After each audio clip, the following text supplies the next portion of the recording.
أعوذ بالله من الشيطان الرجيم بسم الله الرحمن الرحيم. Kalau kita sedang dalam kondisi sendiri, butuh teman curhat, Allah sebaik-baik tempat curhat. Butuh pertolongan, Allah sebaik-baik penolong. Butuh kebaikan, Allah memiliki segala kebaikan. Butuh jalan keluar, Allah lah yang satu-satunya yang punya jalan keluar dari semua kebuntuan hidup kita. Makin banyak masalah, makin dekat sama Allah. Enggak apa-apa kalau kita ngerasa, saya mah enggak pede dekat sama Allah. Kenapa? Saya banyak dosa. Kalau gitu dekat sama Allah sebagai pendosa. Gimana dekat sama Allah sebagai pendosa? Tadi, Rabbi zalamtu nafsi faghfirli. Ya Rabbi, saya menzalimi diri saya sendiri, maka ampunkanlah dosa saya. Deketin Allah dengan minta ampun. Enggak pede datang ke Allah. Kenapa? Soalnya takut ngecewain Allah. Kan kita udah minta, nanti Allah ngasih. Udah gitu, namanya manusia kadang-kadang kalau udah selesai dari masalah, balik lagi dia. Jauh lagi dari Allah, lalai lagi, dosa lagi, kan suka gitu. Karena kita masih kayak ragu sama kemampuan kita, saya bisa nggak ya istiqomah? Saya bisa nggak ya taubatan nasuha? Daripada nanti saya udah minta sama Allah, Allah tahu banget kalau saya itu masih labil, kan nggak enak. Udah nggak apa-apa, kita berbuat dosa, datang lagi sama Allah. Dosa lagi, datang lagi sama Allah. Kapan sih Allah pernah putus asa mengampuni dosa hambanya? Yang ada itu adalah hambanya putus asa minta ampun kepada Allah. Allah mah nggak pernah putus asa. Nggak ada kalimat satupun di Al-Quran dan hadis Allah bilang gini, saya nggak akan ngampunin dosa kamu lagi. Kenapa? Udah 3 kali saya ampunin, kamu ulangi.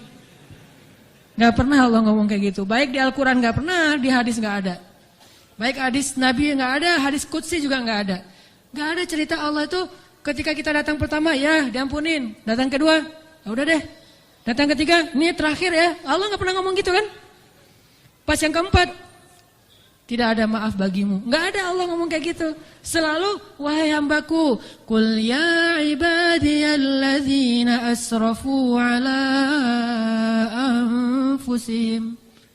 Katakan kepada hambaku yang sudah banyak dosa dan menzalimi diri sendiri. Qul ya ibadiyalladzina asrafu ala anfusihim.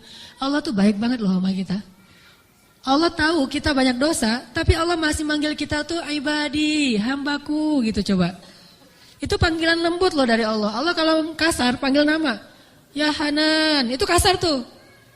Tapi ya ayah abdi itu lembut. Sama kayak Aisyah kalau marah sama Rasulullah manggilnya Muhammad. Aisyah, ini kata Aisyah sendiri, Aisyah radhiyallahu anha. Jadi kalau Aisyah manggil Rasulullah, ya Rasulullah, itu lagi enak tuh perasaannya, lagi moodnya lagi enak. Tapi kalau ya Muhammad, itu lagi marah. Tapi Rasul dipanggil Muhammad biasa-biasa aja ya. Kita mah kalau dipanggil nama, istri celaka nih, durhaka segala macam, keluar dalil.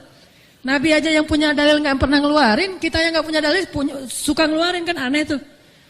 Hadis itu ucapan siapa? Ucapan Nabi kan? Ucapan saya apa ucapan Nabi? Lalu kenapa saya lebih sering mengeluarkan hadis itu daripada Nabi? Kan aneh tuh. Nabi aja yang ucapan beliau sendiri, hadis beliau sendiri, nggak pernah ngeluarin hadis-hadis tentang istri harus kayak gini untuk ngedidik istrinya supaya istrinya tunduk, nggak. Nabi mah ngeluarkan hadis itu kepada kaum muslimah dalam suasana yang nyaman. Tapi kalau lagi marah nggak mau pakai hadis, nggak mau pakai ayat. Kita kalau lagi marah ayat hadis keluar semua tuh. Jadi taklim kita itu bahan untuk marah gitu. Kalau lagi marah ntar saya keluarin nih ayat-ayat yang kemarin saya dengar di ta'lim. Allah tuh baik banget sama kita. Udah banyak dosa masih manggil abdi. Ibadi kalau yang banyak mah. Qul ya ibadiyalladzina asrafu ala anfusihim. Katakan kepada hamba-hambaku. Sama kayak ibu manggil ya Bunayya, wahai anakku, anakku. Udah sering ngecewain ibunya, masih dipanggil anakku, nggak dipanggil nama. Saking maha baiknya Allah kepada hamba. Katakan kepada hamba-hambaku yang melampaui batas. Arti melampaui batas berarti dosanya tuh udah nggak kehitung, udah banyak banget. Dia buat zina, dia membunuh, dia minum khamar, kalau sekarang narkoba, dia pokoknya durhaka, ninggalin sholat, semuanya dia lakukan, termasuk perdukunan, syirik. Tapi Allah masih bilang, Qul ya ibadiyalladzina asrafu ala anfusihim. Apa pesannya? La taqnatu min rahmatillah. Jangan putus asa minta ampun sama Allah. Coba.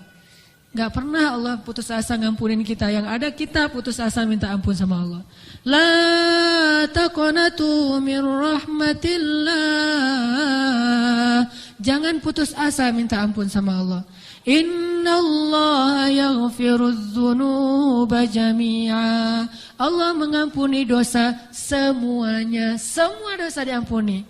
Tapi saya Allah pernah syirik. Innallaha yaghfirudz dzunuba jami'a. Saya pernah berzina ya Allah. Yaghfirudz dzunuba jami'a. Saya pernah durhaka sama orang tua ya Allah. Yaghfirudz dzunuba jami'a. Saya pernah minum khamar, saya pengedar narkoba ya Allah. Yaghfirudz dzunuba jami'a. Saya pernah mencuri hak orang lain ya Allah. Yaghfirudz dzunuba jami'a. Semuanya diampuni. Memangnya ada tempat lagi bagi kita untuk lari dan berserah diri kecuali kepada Allah? Kalau kita punya masalah, adakah tempat yang lebih baik bagi kita untuk datang curhat dan mengungkapkan semua masalah kita daripada Allah? Makanya Musa tahu hal itu. Dia labil memang, dia anak muda dan itu wajar. Tapi dia tahu dan yakin satu kebaikan. Bahwa selabil apapun, sebanyak apapun kesalahannya, dia selalu datang dan mengatakan, Rabbi. Lalu mengakui kesalahannya, zalamtu nafsi ya Rabbi. Salah lagi, bilang lagi, Rabbi zalamtu nafsi, ini gimana nih ya Allah, saya salah melulu. Salah lagi ya Allah, salah lagi deh. Salah lagi ya Allah, salah terus. Salah lagi ya Allah, tolong dong, saya pengen berubah. Terus aja gitu. Jangan datang kepada manusia, makin sering kita datang kepada manusia, kita makin rendah. Makin sering kita datang kepada Allah, kita makin tinggi. Datang lagi, datang lagi. Gimana cara datangnya? Nggak susah, datang sama Allah tuh nggak perlu dicari. Nggak ada cerita, Allah lagi lowbat, nggak ada. Kalau manusia kita japri, kita telepon lagi lowbat, dia nggak akan. Atau lagi enak-enak telepon, tiba-tiba mati teleponnya. Gara-gara kita teleponnya pakai WhatsApp call. Jadi kalau ada masuk telepon yang keputus gitu kan ya, cari yang gratis. Kalau ke Allah mah gratis dan nggak akan keputus.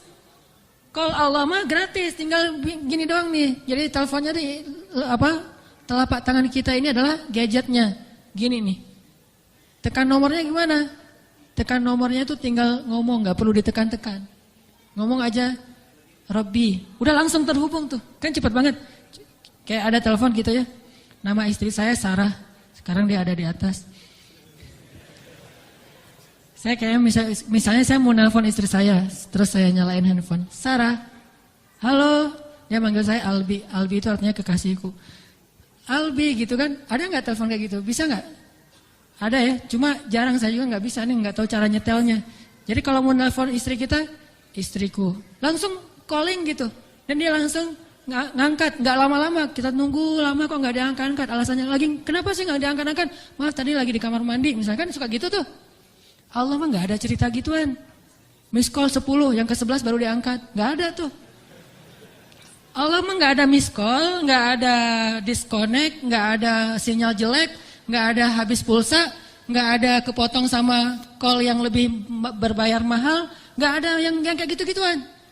Kalau Allah mah tinggal bilang, Rabbi, ya abdi, labbaik ya abdi, aku terima apa yang kamu butuhkan ya abdi, sebutin gitu. Allah tuh gitu, cuma kitanya gak mendengar dengan lisan, dengan telinga. Kita harus mendengar itu dengan hati kita. Kalau kita yakin, ana inda dhanni abdi bi, aku tergantung yakinnya hambaku, prasangka hambaku, gimana perasaan hambaku. Kalau kalian yakin aku mendengar dan mengijabah, aku pasti mendengar dan mengijabah. Kan gampang, Allah mah tergantung kita ya. Jadi jangan salahin Allah, Allah aja bilang tergantung kita. Kalau kita ngerasa doa kita nggak diijabah, jangan salahin Allah, kok Allah nggak ngijabah. Salahin diri kita, kenapa kita nggak yakin Allah mengijabah. Yakin kok, kalau yakin ngapain dipertanyain. Kalau kita yakin jangan dipertanyakan. Karena Allah pasti tidak akan ngecewain hamba.